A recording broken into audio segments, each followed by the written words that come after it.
skims like a feather. A bit of something special, a talented boy.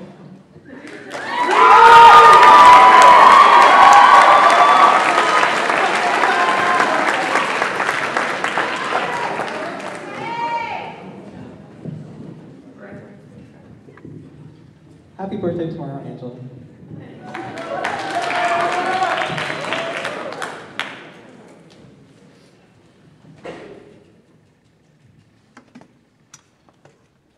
I've been waiting for the devil on my shoulder to make a comeback.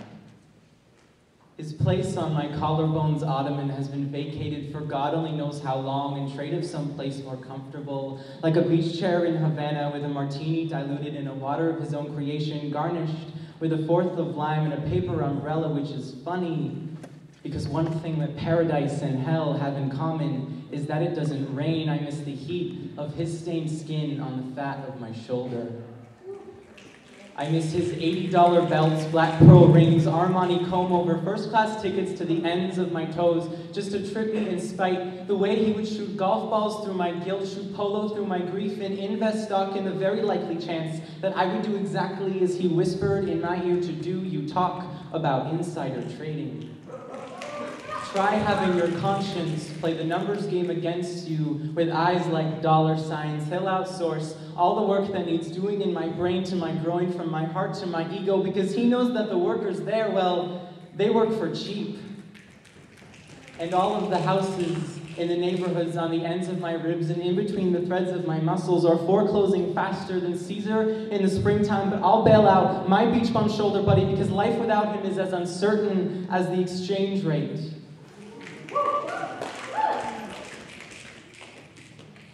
And before we have time to dub the mortgage crisis or measure the distance in between recession and depression, my line of sight is being clouded over by the smog piping out of the pores on my shoulder, where the devil left a paper mill, the scent of which is wafting over and filling my nose with the scent of ideas on an assembly line being turned into something recyclable.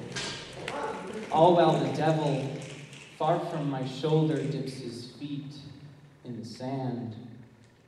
And you may have stolen my sight and my scent, but I can still hear something, and it makes me nervous because usually when I hear my angel, I hear her song.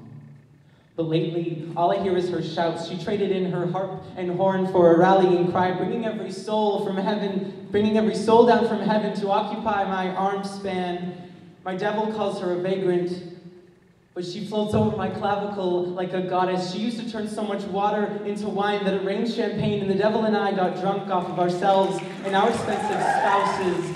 And when I woke up the next morning, I had forgotten that my shoulder ever even housed an angel. Her songs turned into muffled radio accidents. Her heaven-bound street sign guidance was bought out by the more lucrative business of sin. And no matter how loud she shouted, enough money had her shouts rerouted. She had priceless ambition, but what we called it was a pre-existing condition. And little did I know, my last golden parachute was sewed from the threads of her heavenly gowns. She sewed inside the space of her halo so that I could have a safety net.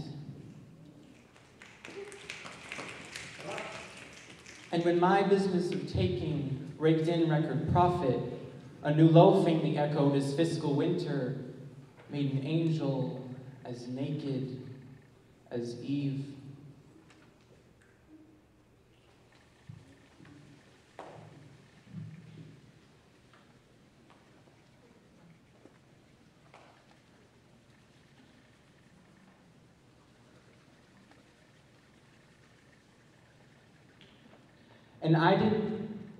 But I was content because I didn't have to worry about what I could, because I no longer had to care about what I no longer swore was there, and that I couldn't see from my corner office vantage point.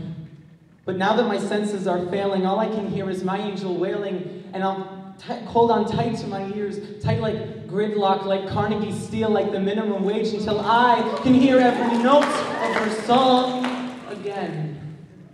And with such powerful magnets on both ends of my shoulders, even the most oriented moral compass can become indecisive.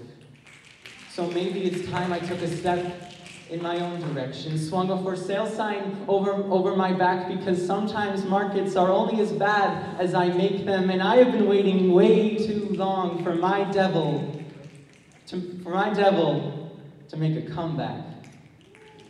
And even though these arms above these bones below my shoulders might look, and even though these bones above my arms might look 50-50, 99% of them are what's really bringing this body forward.